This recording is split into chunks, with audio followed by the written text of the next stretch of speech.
Tonight's topic is, I think, as you knew from last week, those of you that were here last week, and I think you mostly all were, is going to be management contracts, but management in its general sense.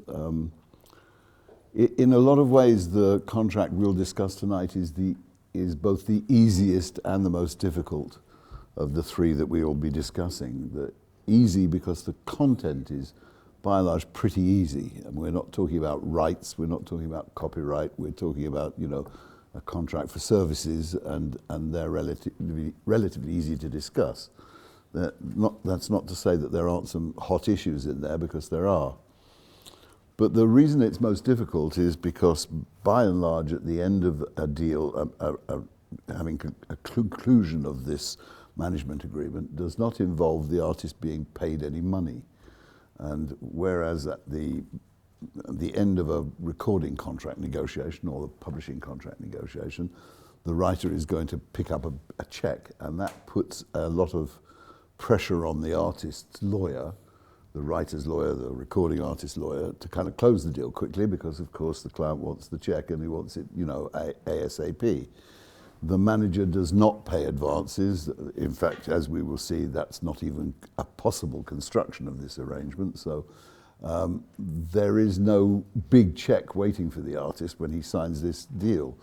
And therefore, artists tend to get a lot more picky about what they want to argue about in a deal like this, because they can afford to. You know, they want the manager, they want him to start work, but they don't get a big check, and I think that sort of says it all for itself. As usual, I'm going to talk about the sort of background to management and the history of it, really. And if you go back, I don't know, 50, 60 years from now, you will find that very few artists, certainly musical artists, had a manager. The only ones that did, and they would not have been called a manager under the way we measure those things these days, were really successful artists, would probably not even have a manager, but would have like an office, a PA, somebody who took care of stuff for them, and they would pay them a salary, and they would employ them like any other employee.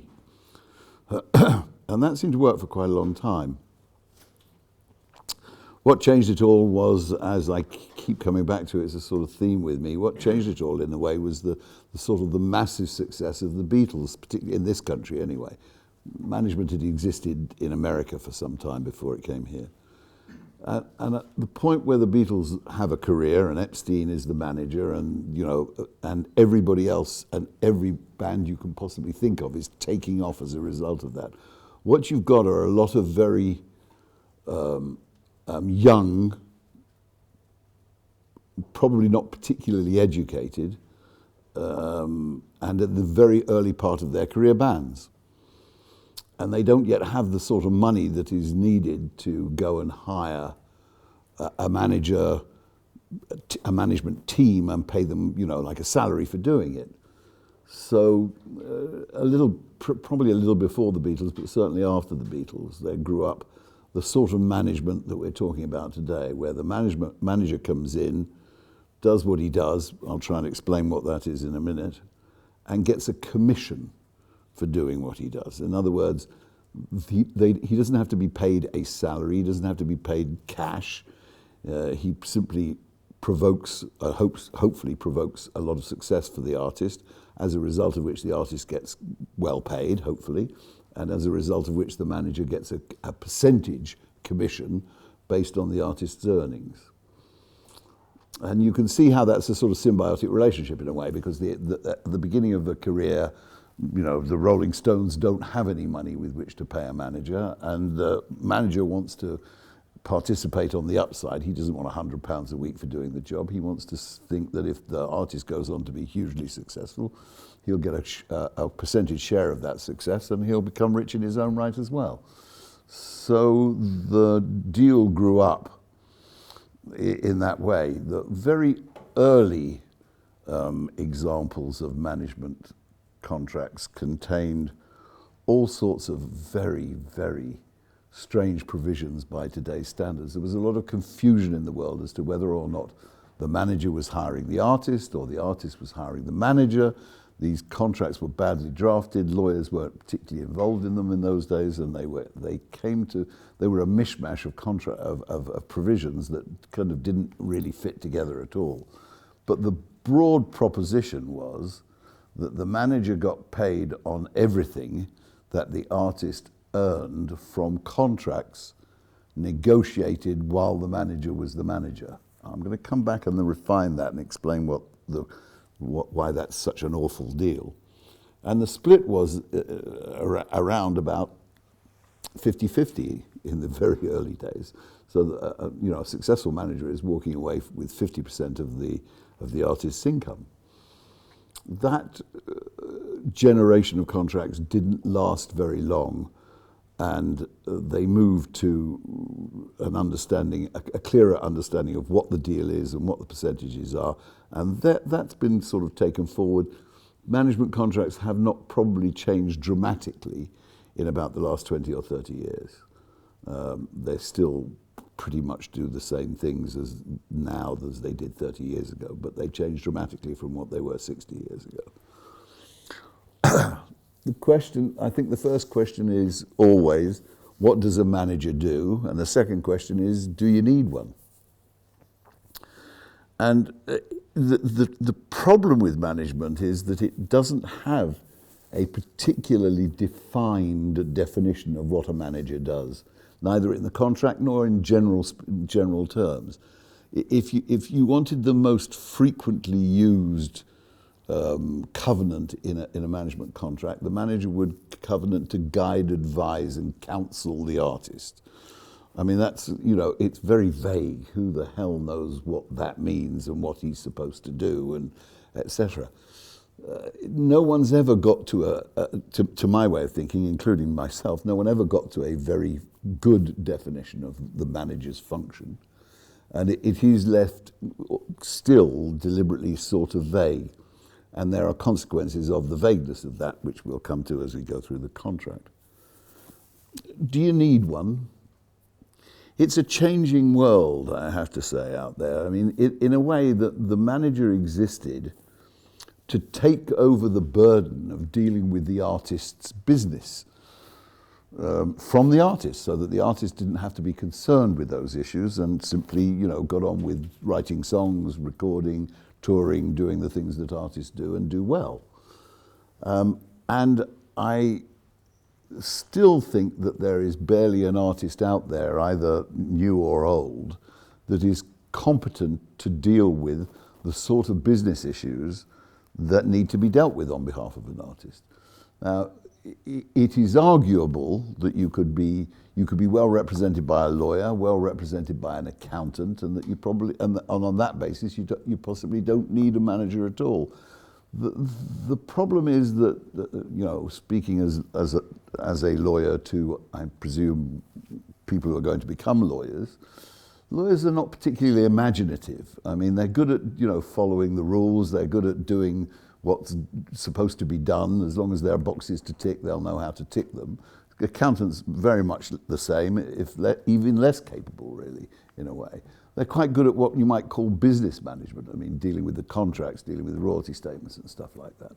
But they're not really creative managers. I mean, they'll never be able to fulfill the function. I was, for a very short period of time, the manager to a group that you will all know the name of, and therefore I won't tell you who it was. They had no manager to begin with, apart from some guy at their record company who was sort of doing a management function, which is clearly not a right thing. That's obviously somebody who's got two hats on, and that's not what you need your manager to be. And I advised them very strongly that they needed to get a proper manager. And they said, but we don't have one. We don't even know where to go. I gave them some ideas as to where to go and where to look. And they said, well, can you do it for 3 months, or 6 months or whatever it was? I can't remember exactly, but a short period of time whilst we go and find, a proper manager to take over from you. And I said yes, and I didn't do it on a commission basis, I did it on a fee basis. I was a practicing lawyer, so I charged them as effectively for legal services. It was entirely unsatisfactory, probably as much to them, but certainly to me. I mean, lawyers aren't built that way. You're not, you're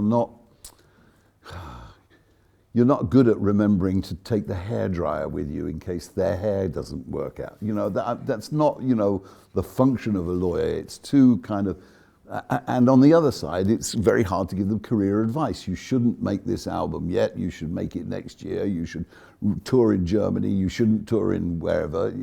I don't have that skill. And I was, I think, a pretty good lawyer. And I would therefore say lawyers are not cut out for this kind of work unless they give up practicing law. And there are plenty of ex-lawyers out there who became managers.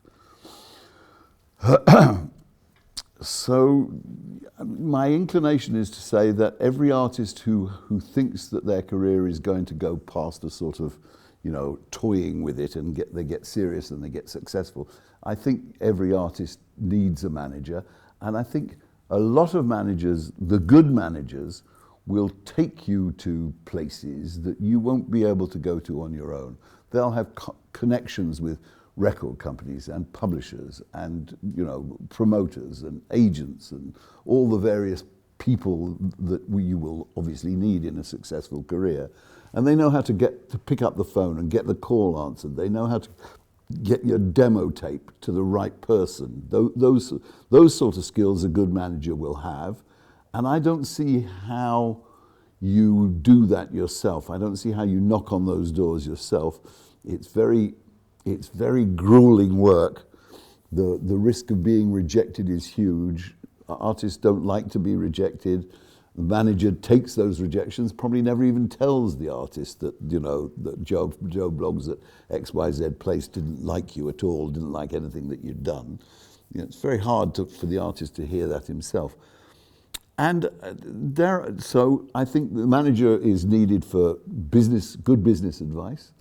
I think the manager is also needed for good creative advice, in terms of helping the artist choose what material to record, or having views about where the artist, how you build this artist's career. So yeah, I think you want one, and I think you probably want one before you want a record company and before you want a publishing company and before you start going off on big, expensive tours. I think the manager needs to be in situ doing the job that he's supposed to do, and helping to break your career, helping to make your career, build it and break you as a successful artist. I think he's the first, she, very few female managers I've ever come across. I don't know why that is, but she is needed at stage one to sort of help you build and launch your career. Where do you find one is probably the trickiest of the questions I've already asked. There is an organization called MMF, and certainly there are plenty. They're an organization of managers. All their members are managers. The problem with managers is that there's no exams that you need to take in order to be a manager. There's no way to look independently and see whether a manager is good or bad at what they do.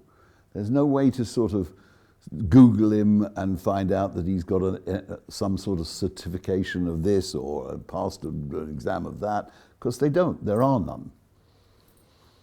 In a lot of ways, you find your manager by word of mouth, by talking to other people in the game with you, other artists who've perhaps a stage or two in front of you and have got, a good manager. A good many managers will only manage one band at a time, and particularly a hugely successful band. But there are, for the younger bands, there are plenty of managers who will manage 2, 3, 4, maybe even 5 bands at a time. And in a way that helps, because what they know from one artist, they can also apply to you. And who they've met via one artist, they can also apply to you. I think you go out and you talk to people who are also doing the same job, and you hopefully find some names and some addresses, and you go and talk to them. Where you don't find your manager is the kid that you went to school with, or the kid that you went to university with. Those guys are going to be honest, and they're going to love you, and they're going to do the best they can, but they generally don't have, and it's very difficult to learn what they need to know in order to be a competent manager. Management in this country has frequently been divided into two camps: the dishonest but competent, and the honest but incompetent. And there are legions of stories of competent but dishonest management around the business, and I'm not going to do scuttlebutt with you, but there are huge names who have been accused of and sometimes convicted of, in a way, of ripping off their artists black, blue and sideways. Having said that, they produced a massive amount of income for that artist and then promptly stole most of it, but that's neither here nor there. They at least produced it in the first place. And for a long time, the choice was between dishonest and competent, and incompetent and honest. And the incompetent and honest was the kid you went to university with, and the dishonest one was the shark that you'd met in the industry who was very good at pulling in money on your behalf and then disappearing with it. That's not quite as blatantly true these days as it used to be. The MMF has had an effect on its membership. It does do seminars, it does do useful courses for management so that they can learn stuff. The problem is, as I say, that you don't get a diploma from the MMF at the end of this, and maybe they should think about that. Maybe they really should think about, having courses under which, management got a diploma at the end of it, so that you could at least wave it and say, I understand about honesty and competence. So let's assume that somewhere down the line, either because you've got friends in the business or the MMF gave you some decent tips or whatever, that you find a guy or woman or a company that you want to take on as management. So let's get it clear in the first place. The manager is not hiring you. You are not being hired by the manager to perform as an artist. You are hiring the manager to guide, counsel, and advise you. So it's not an employment contract, but it's what the law calls a contract for services. And I'm sure you've come across the distinction between a contract of service and a contract for services, but this is a contract for services. The whip hand, by and large, in this negotiation is going to be held by the manager, because the theory is that you need a manager more than a manager needs you, which gives the manager a little bit of extra welly to be able to sort of try and impose upon you the terms that the manager wants. The reason this negotiation gets tricky is because artists, without the check at the end of the game, prove to be quite resistant sometimes to the things that managers want, and that provokes a negotiation which goes on for quite a long time, as opposed to the rather quicker process that recording and publishing contracts take. Yeah. Yeah, just ask them. I don't mind if they want to come in, let them come in, but if they otherwise, could they just keep the volume down?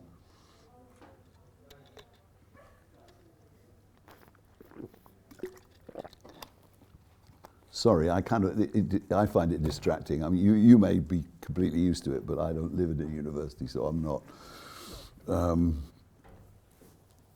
So let's assume you found the manager, you want to get into the deal, and the draft contract comes from the manager's lawyer to your lawyer, and it looks like this. It deals with, first of all, the term of the agreement. It's virtually obvious that every contract has a term. And what the contract will usually say is that the manager wants 1, probably 2 firm years. Especially if you're a new act, he's going to want 2 years before he has to think about whether he's going to take an option up or whatever. And he probably wants 3 times 1 year options. at the end of the first 2 years. So a total typically of 5 years. The options are always in the manager's favour, as in all of the contracts we've looked at so far, they're always in favour of the other party. But, and this is a very important point, I never wanted, on behalf of an artist client, to allow the manager a completely free run at the first option. If the manager's going to want a 2-year initial period in order to get the thing going and start producing money, I want the first option to be what is called a trigger option. In other words, it's an option, it's a conditional option. It's the manager's option, and he has the right to exercise it, conditional upon. And the big headline is conditional upon your success. Now, how you measure success can be done in any number of ways. Conditional upon him securing for you a recording contract. Conditional on him finding you a publishing contract. Conditional upon chart success. Conditional upon a level of income that he's achieved for you in your first couple of years. There are all sorts of ways of measuring success. But that I, as the lawyer for the artist, want to see that the manager in his first 2 years has produced success for the artist before I'm going to allow him to take up that option and then the 2 further options that he's got subsequent to that. And as I say, you can be as creative as you like in trying to imagine what success should be defined as. Quite a lot of contracts I've seen have involved the manager procuring is not the right word, but helping to get the artist a recording contract under which an album has been released. Then, or an album has been released and achieved at least number of top 10 in the UK charts or the French charts or the US charts or whatever, or an amount of money. How much has this manager generated in income or helped to generate in income for this artist in the first 2 years of the term? A brand new artist, incidentally, will take quite some time to break to the point where they're actually earning money. If I was a manager, I would accept a success condition on the first option, but I probably wouldn't accept a money success because money's always delayed. Even if the first record came out, 12 months after the contract, and it's been a big success abroad, etc., that money is not likely to have poured through the door yet. And the manager would, nevertheless, having provoked a success, can't actually make the £200,000 net income or whatever the thing is. So, as a manager, I'd probably turn down that as a way of judging it. The second point the contract would reach to would be the territory. Now, the territory for a brand new band with a new manager is almost certainly going to be the world. And I wouldn't necessarily seek to argue with that. What I would say is that from a management point of view, the world breaks into 2 chunks. There's the USA and there's everywhere else. And British managers, there are a few for whom this is an enormous exception, but British managers, by and large, don't seem to understand how the US business works. And having spent most of my career trotting backwards and forwards to New York and LA, I can tell you the US business works in mysterious ways. And if you're Brit-born and based in Britain and working in Britain, you may have a glimmer, you may have a few ideas, you may know a few people out there, but it really is almost a law unto itself. I'm not trying to say that the law is different, it's just a very complicated market. And who you need to know and what buttons you need to press and who's the right person to go with for a West Coast tour or an East Coast tour, etc., is not something that British management seems to know very well. British management there's no reason why a British manager is restrained from appointing like a sub-manager in the USA, and perhaps your agreement might allow you to tell the manager that you want him to appoint a sub-manager in the USA and you want to know and approve of who that sub-manager is going to be. It shouldn't have any financial consequences for you, because you're going to say to the manager, and you've got to pay the sub-manager out of your commission. It's not for me to pay you and then a sub-manager in America, so you've got to pay him out of your commission. Most managers would reject that proposition as appointing a sub-manager or being forced into a position where they have to. And certainly the second time round, let's assume you've been the struggling artist, you signed the 5-year contract, you've been successful, that manager's, you've consigned to history, and you're about to get into a new management deal in the second 5 years of your career. I might very well counsel then for you to do split management, so that you have a US manager on the one hand and the rest of the world manager on the other hand.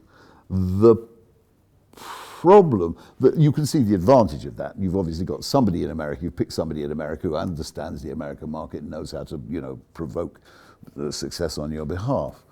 The disadvantage is that you've now got two managers who are not necessarily working in tandem. You've got the rest of the world manager saying, I need you to tour in Japan in December. And you've got the American manager saying, no, I need you in America for December. You can see how that becomes a bit of a fight. And of course, they're both determined to make money out of this, and therefore both want to be, have sort of first access to your services, because it's your services that produce the money. And also, you've got to get into how do where are the royalties being earned? Well, who gets? There's only going to probably one record company producing one royalty statement. So who gets to see the royalty statement? And does the manager, the US manager, get only, obviously, a commission based on US earnings from your records? Or you can see that there's difficulties in the demarcation line between the two. And I think you've got to be a really successful artist and have a really good idea of who you're going to listen to and who you're going to treat as the main man. And if you've got conflicting advice, you've got the ability to resolve those conflicts in your own head and decide what you want to do. Therefore, split management doesn't come up that frequently. But you certainly do get into the second time round saying, I need you to appoint a sub-manager in America, and I need to have approval over who that's going to be. So that therefore there is only one manager, and it's your manager, but he obviously gets advice and help from somebody else. You come now to the whole area of commission, which is the really tricky part of the contract. I mean, the stuff I've given you so far is not, you don't need to be a brain surgeon to figure most of that out. The commission, however, is difficult.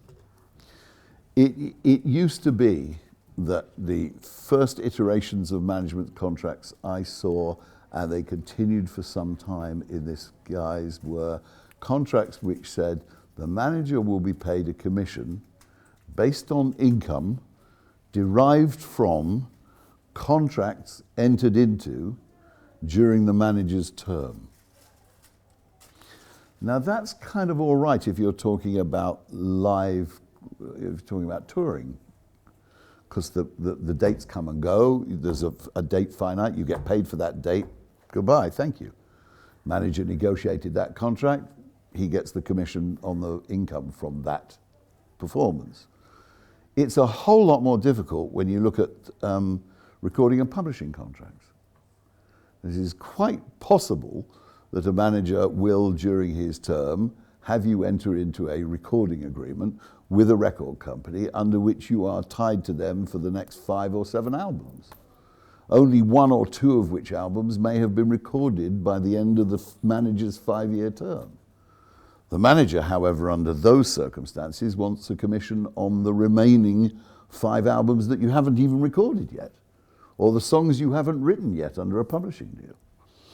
And you can understand that that's really difficult for an artist, particularly if you're going to fire that manager at the end of his term, not fire him, but let him go at the end of his 5-year term, and then you want a new manager, and the new manager's going to say, yeah, but I want a commission. And maybe I don't want it on the albums that you already made before I became your manager, but I certainly want it on the albums that you make during the time I'm your manager. Now you've got X% going to manager 1 and X% going to manager 2. Doesn't take very long to figure out that by the time you get to manager 5, there's nothing left for you. And so that kind of arrangement, that commission based on contracts entered into during the manager's term, lasted for a very short period of time before everybody began to understand what the consequences of that wording were. There are still some surviving contracts that say that. There are some surviving contracts that have not been challenged that say that. There is, however, the famous case of Armour Trading versus Stone, which is, for those of you that know the name, Joan Armour Trading, the singer who sued her manager, Mike Stone, and it only went to the Court of First Instance, QBD, I think, and it was decided that these terms were not appropriate, and the contract was declared void. There were all sorts of other issues going on within that litigation as well. But I'm not aware that there's been a sort of a rush to further litigation for people who have signed those sort of contracts. So I'm aware that there are these old contracts out there where the manager's still getting, 20 years later, still getting commission on records made by the artist made by artists from contracts made during the term. These days we tend to say that the commission, not tend to, it's pretty much inviolate. This is what always happens. The commission generally these days is based on records made, songs written, and work done during the manager's term. And it doesn't refer to income from contracts entered into during the management term, but just records made. So if you make 2 albums, you make those are the only 2 albums that are subject to this manager's commission in the 5-year management term. And the 5 others that you still to make under that contract for that record company are free of this manager. And that solves a part of the problem.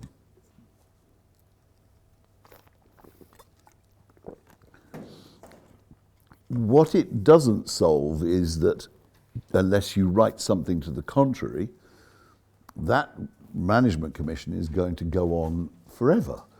For as long as you make money from those 2 albums that were made during the 5-year term, or the songs that you wrote during the 5-year term, etc., etc., and those remain successful and produce royalties and income and carry on doing that, you are going to be paying that commission for the rest of your life. Well, for certainly the rest of the period of copyright.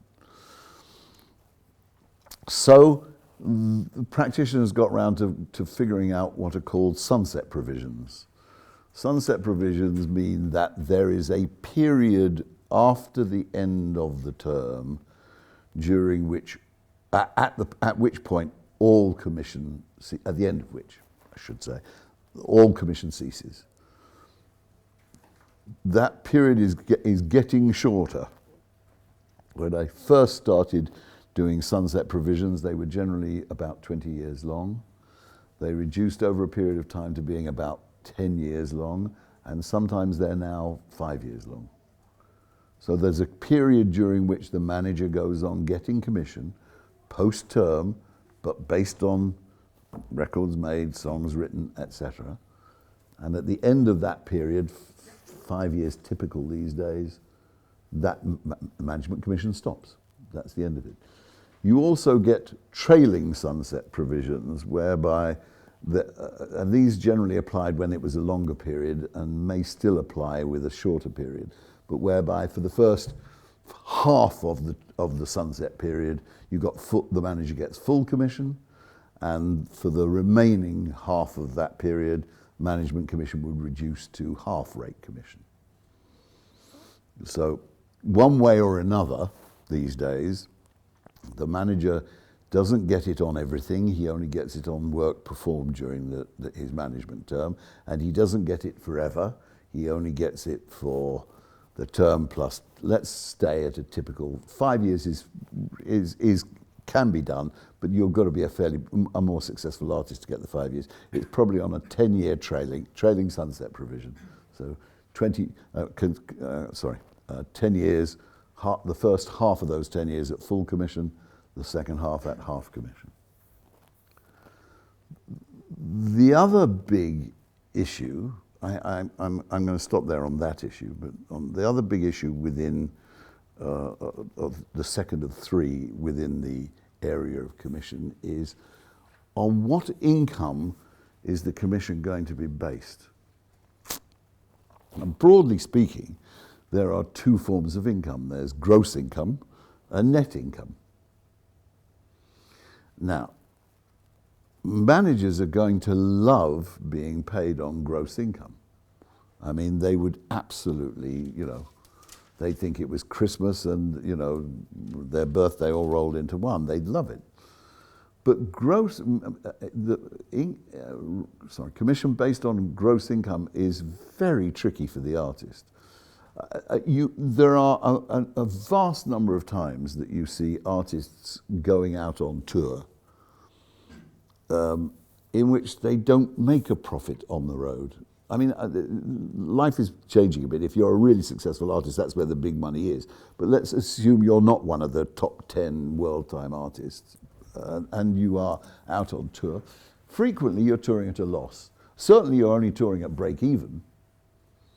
So you go out on tour in the UK, you sell £1 million worth of tickets. The tour expenses are just, let's say it's a break-even. The tour expenses turn out to be £1 million.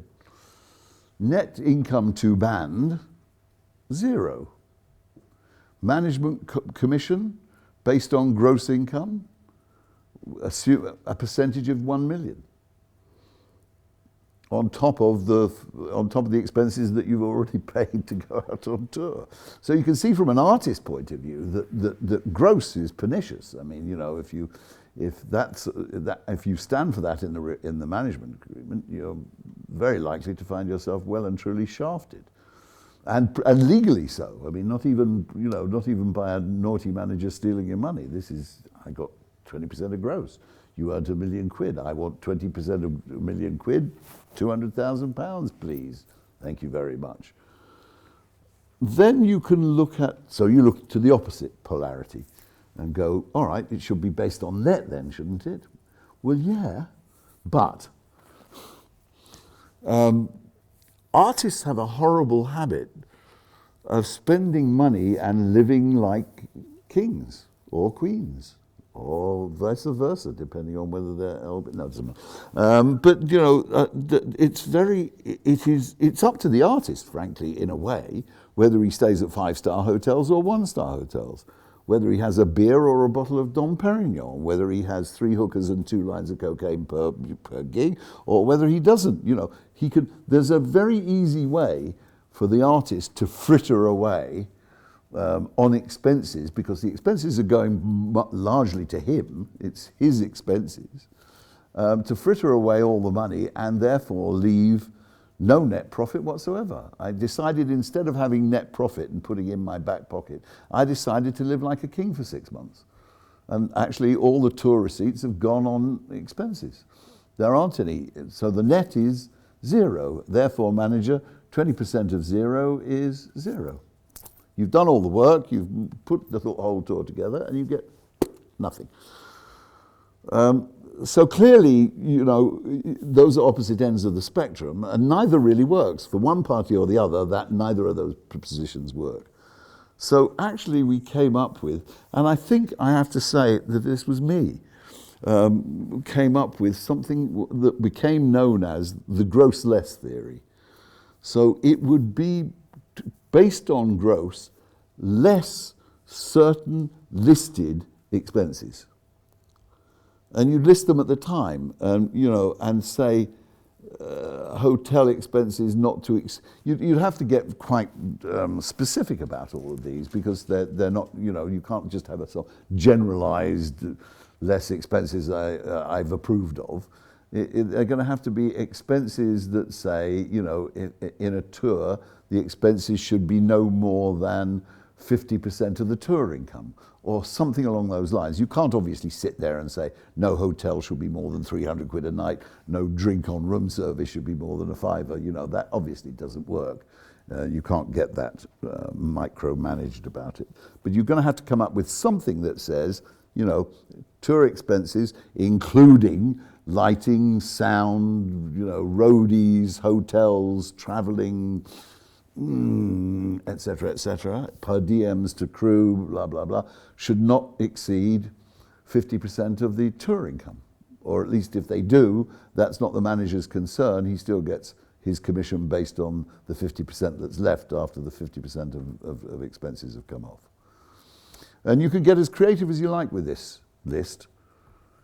And it's in this kind of detail that the delay in signing this contract comes from. Because at this point, you probably need to go talk to your artist client and say, look, we're doing a deal under which, you know, we're going to have to define what are allowable expenses from gross income. You have to obviously put it in terms they can understand, but you're going to have to get some advice from them in a way, or some instruction from them as to, you know, what they can live with by way of. And it's at this point they start to say, well, he's not trying to steal money from us already, is he? And you've got no. And then, you know, backs get put in out of position, and people start getting, you know, snotty and etc. And that's why the whole thing kind of takes longer than it should do. And it's very much on this issue, this gross less issue, what should be in that list of allowable deductions from gross before the manager gets to figure out what his commission is, or how to calculate his commission. The third issue relative to commission is, how much should the commission be? What's the percentage? And I think I told you earlier on that it started out in my career being a 50-50 split. Well, these days, I would say that the maximum commission is probably 20%. I don't see, and have not seen for a long time, a management contract that said or asked for more than 20% for the manager. And 20% is only the baseline. The more successful you are as an artist, the kind of less in the way of services you need from a manager. I mean, your career's rolling. You know, as long as the manager doesn't fuck it up for you, you know, you don't need as much input as to carry on the success as you did to create it in the first place. So you would probably say, if you had a manager at 80-20 and 5 years, and you liked him and you got on well and he did the job, etc., and you wanted to renew, you'd probably renew at 85-15.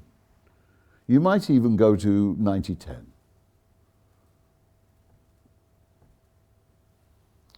But 20 is probably the maximum, as I say, in the way of commission I've seen, and it's a good chunk of money. If an artist is out there, you know, really making £1 million gross less, that's 200,000 to the manager. If there are 5 guys in the band and they've made £1 million gross less, they're only making 200,000 each, and the manager's making 200,000. So you can see it's a substantial chunk of change, and so don't ever be tempted to think that doesn't sound very much, because it is actually a good deal of money if there's a successful artist in there.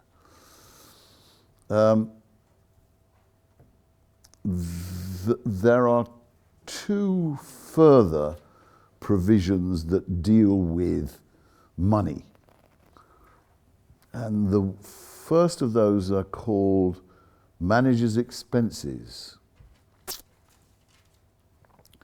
And this is also the subject of quite some delicate negotiation. Manager's expenses are those expenses incurred by the manager which he's entitled to have you repay him for.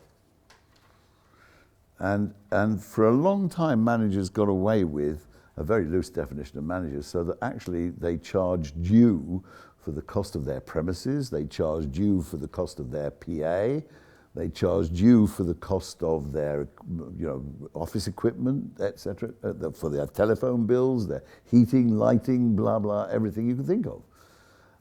Until lawyers for artists, including me, said, "No, that's ridiculous. You need to have premises. You need to have a PA. You need to have office staff. You need to have office equipment. You need to have a telephone. Blah blah blah blah blah. You need to have all that stuff in order to do the job. You shouldn't be entitled to throw those expenses back on me and have me repay you for them. So I'm only going to pay you for expenses that were wholly and necessarily incurred," a phrase that goes back to employment law, on my behalf, specifically on my behalf. So I'm not going to pay the cost of you having a telephone, a landline, let's say. But I am prepared to pay the cost of your £30 call on the landline to the head of my American record company, but you've got to itemize them. So I'm going to say these have got to be expenses other than normal admin expenses of running your business, that are specifically incurred on behalf of my career. And you probably want to get into and know one item or a series of items making up one item should be more than £1,000 or £500 or whatever it is without my prior written consent. So if the manager says, I'm going to go off to LA tomorrow or next week and meet with the head of your American record company about the forthcoming release of your album in the States, I guess you get to say that's obviously a good use of time. But the manager is going to want to fly first class, that's £5,000. He's going to want to stay at some at least 4 or 5 star hotel, that's probably £750, £1,000 a night. And by the time he's come back from his 3-way, 4-day trip to America to have lunch with your American record company, the expenses can be quite severe. So I guess you want to be able to say at that point, you can't incur more than £1,000. I would say £1,000 is a good number still.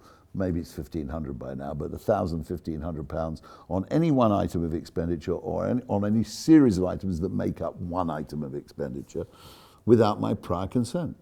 If you're going to go off and spend my money, which is effectively what you're doing, I want to know about it and approve it. And I think that makes entire sense. And most managers will not resist that.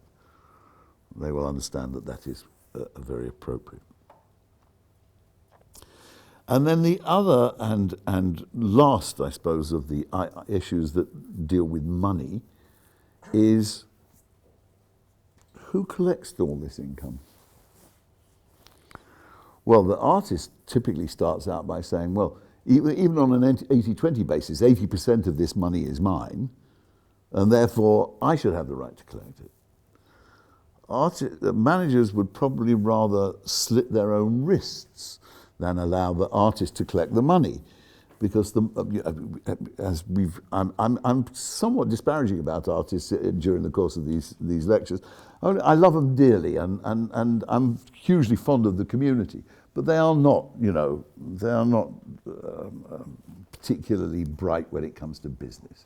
So I think literally a manager would rather slash his wrists than allow the collection of the income to come to the artist, and then he would wait to get paid. Yeah, kiss my on both cheeks, he would probably say. On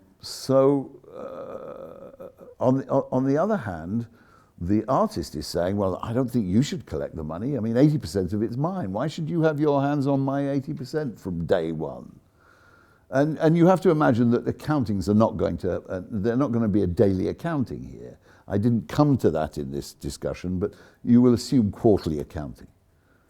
And therefore, you'll only be able to sort of produce the accounts and the figures and the payments and et cetera once every quarter. And the artist is going to say, why are you holding my 80% for 3 months before you account it over and pay me? And that's an intractable argument, as you can understand. It doesn't go anywhere. It's like gross versus less. It's not an argument one party or the other is going to win, because neither party will win.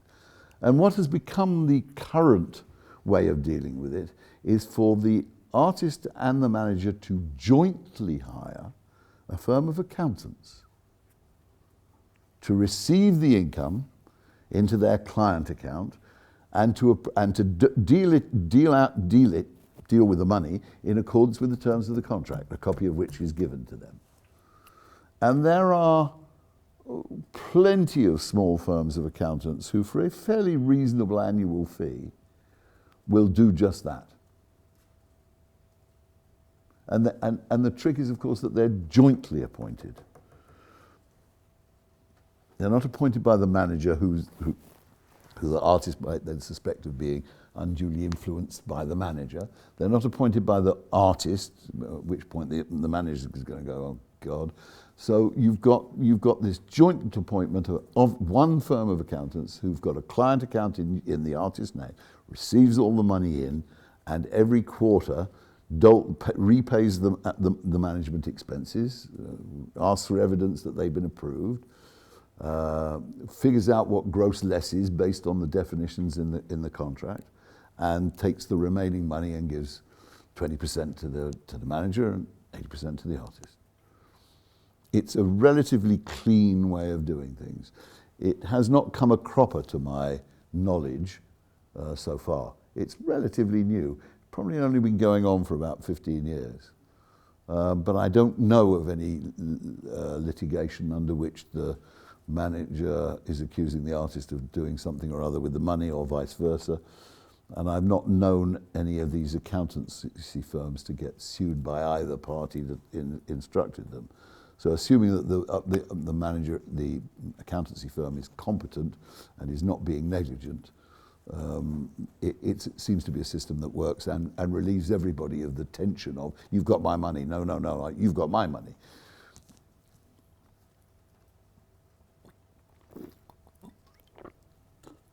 There are only two other issues in a management contract that incidentally, when I talk about an audit clause, just to come back to that, the accounting clause, there will always be an audit clause as well. But the audit clause doesn't really bite, because in a way, unless manager is collecting on behalf of artist or artist is collecting on behalf of manager and they're accounting to each other, the audit doesn't really come up, because you're not going to audit your own accountant.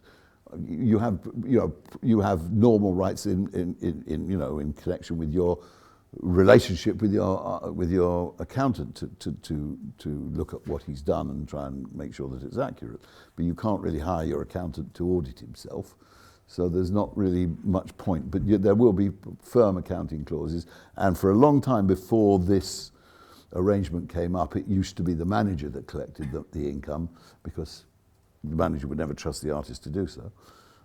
And the most frequent reason for those contracts to get terminated, and by order of the court mostly, was because of the manager's failure to comply strictly with his accounting obligations. And this has taken away that as a stream of litigation, because it just doesn't happen that way anymore. So moving on to the last two items that I wanted to pass by you, are first, a definition of activities to be managed. There are plenty of Renaissance men artists out there who are able to have a recording career, a songwriting career, a touring career, a book writing career, a playwriting career, a film career, a theatre career, blah, blah, blah, blah, blah. There's any number of areas of entertainment in its broader sense that the artist might be into or capable of getting into. If you pick a manager who's a music manager, you really ought to make sure that the activities to be managed are limited to activities within the music industry. You can sit and define that whichever way you want to activities as a recording artist, activities as a songwriter, activities as a performing touring artist, activities, merchandising, sponsorship in connection with the music career. All of those things are allowable, but you perhaps don't want the manager to be your manager when you start writing a book about, you know, my 10 years of rock and roll groupies or whatever. And you probably don't want the manager to be your literary manager. You probably don't want him to be your theatrical manager if you decide to have a career in straight theatre or in the film industry. You probably don't want the same manager managing you for those kind of endeavors. You've hired him because he knows about the music industry and about touring, you know, rock and roll touring and, you know, record companies and stuff. He's not necessarily going to be your best advisor when you've got a contract with the old Vic, you know, to do straight acting. So be careful of the definition, because quite a lot of those definitions are generic definitions that say, you know, all activities within any possible construction of the entertainment industry. And you kind of don't want that. These guys they're narrow-streamed in a sense. You're talking about music management here. You're not talking about the other kinds of entertainment. And the other thing I want to remind you of is the exclusivity provisions. During the term of this management contract, you will not be able to be managed by anybody else.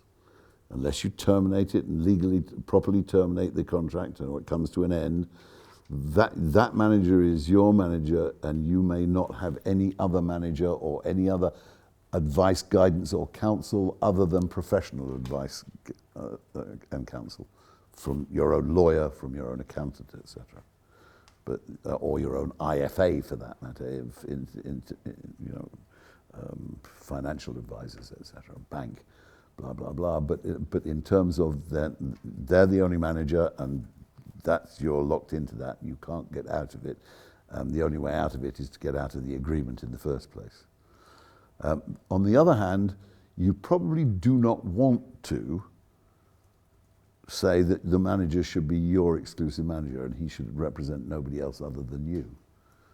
I kind of liked that when I first thought about it as an idea. Oh yes, if I've got to be, you know, engaged to him exclusively, you know, why not mutual exclusivity? I want him to be my exclusive manager. And then I realized actually that probably is not good for you as an artist to have your manager only being your manager. He may choose to, and that's fine.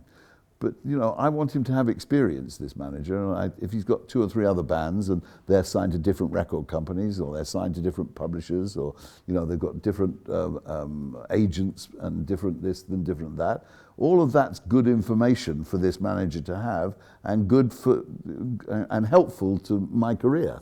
So I've gone completely away from trying to ask for the manager to be an exclusive manager, and now I'm quite happy for the manager to be non-exclusive and to represent other artists. And I'm not going to try and control who those artists should be, and I'm not going to try and say you can manage other artists, but subject to my prior written approval. I would think that would be too much. I'm kind of wanting him to be out there doing other things for other people and using his experience for my benefit. The contract contains all the boilerplate clauses that we touched on very briefly in the 2 previous lectures. You know, what's the law of the contract, how the notices get served, blah blah blah blah blah.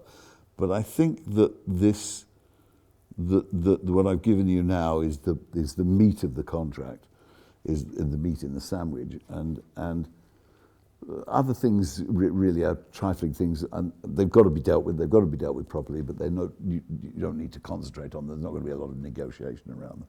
The big negotiation, I repeat, is around the commission. And just to go back to that for a second, it's commission on work done during the term. It's commission based on gross less receipts, and it's commission of approximately 20% descending in favour of the manager. And perfect timing, 1 hour to the minute. That's where I'm going to end today. Now this is the end of my triplet of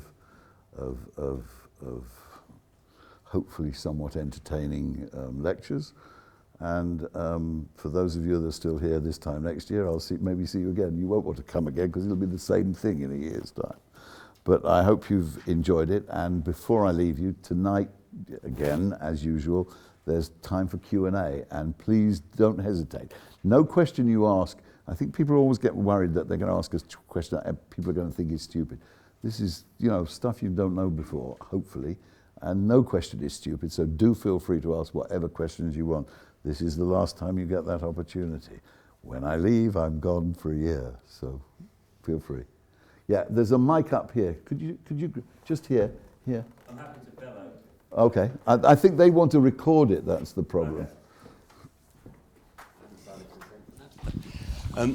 Thank you very much. I've written loads. You again? It is. I'm afraid. I'm afraid. I've written loads of questions, most of which you answered as we went along. But one is that, do you feel that managers, especially earlier in their careers, are going to be more driven by size of advance, which may be in the short term in the manager's best interest, but not for the artist? And you said last week you're not in favour of big advances. So how does that? I agree. I think they are influenced by that, and I don't blame them for being that way influenced. It's solid money now as opposed to maybe money in the future.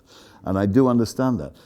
It is interesting to note that in the career of every successful artist, the artist lawyer usually gets fired.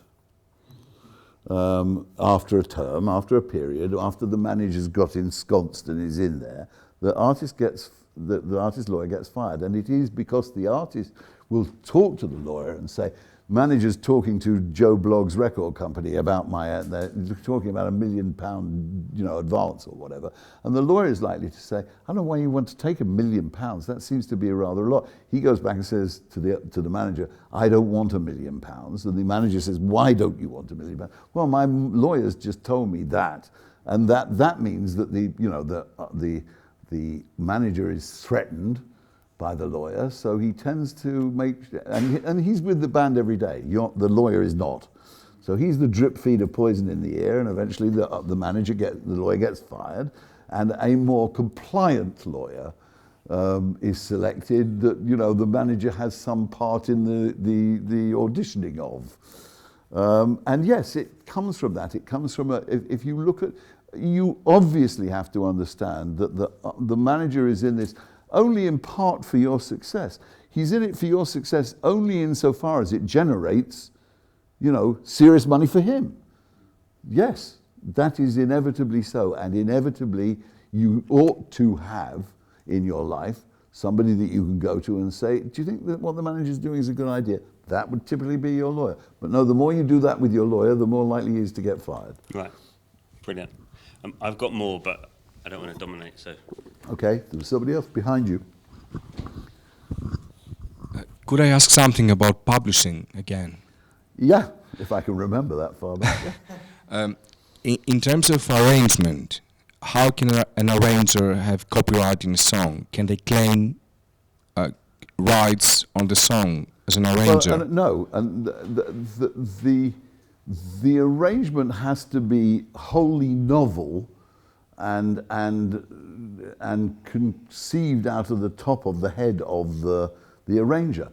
And the arranger doesn't get to do that with an existing copyright without the writer's permission.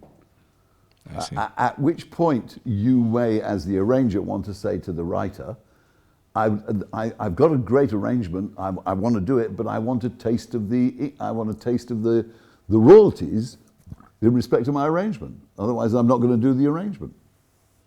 I see. Thank you. Okay. In front of you? I was just wondering how you dealt with it when a manager invests in an artist.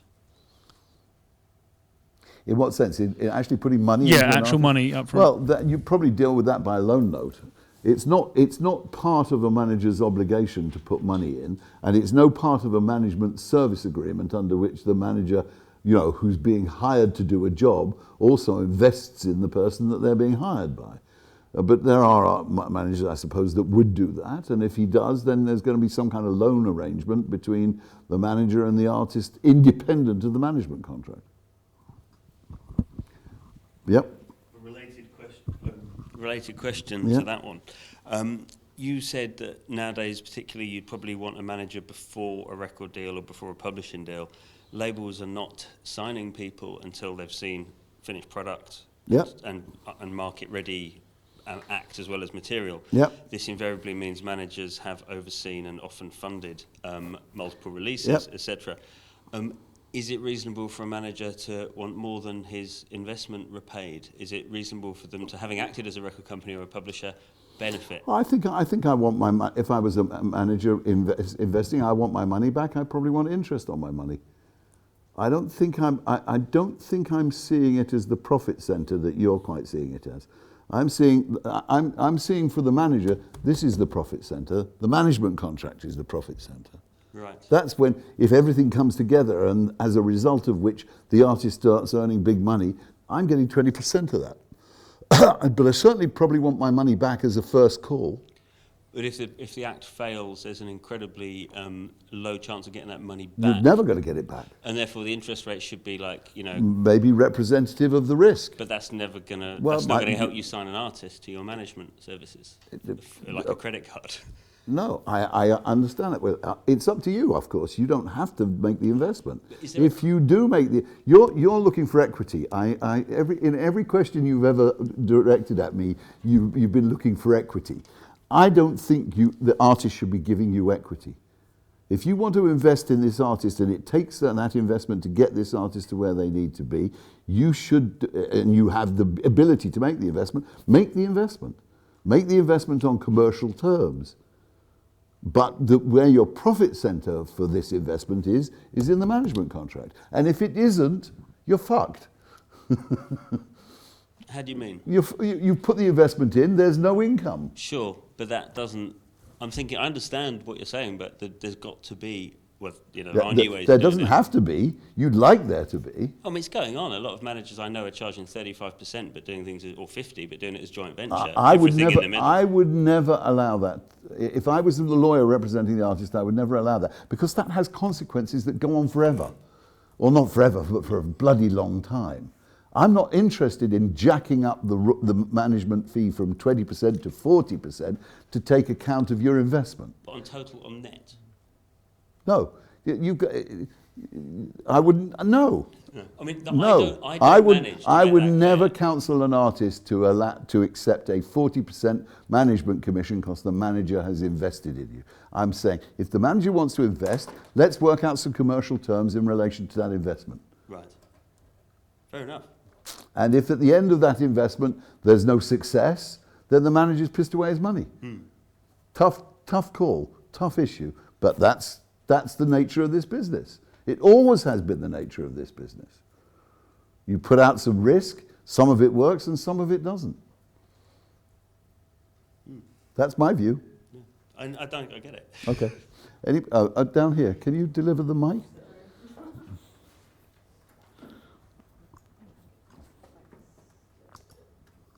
It's just a question to do with third-party contracts and how you deal with that in the management agreement. So, for example, band photographs, you enter into a separate, photography release to do with the copyright ownership, or music videos, separate agreement with the producer-director. Yeah. If, your manager arranges something and as a band you're not happy with the result, is that considered in the management agreement? Yeah, I don't think there's any provision in a management agreement which says that the manager, having negotiated something on your behalf, you are compelled to sign it. No, but I mean, if they sign it up front and then the photographs and the videos done.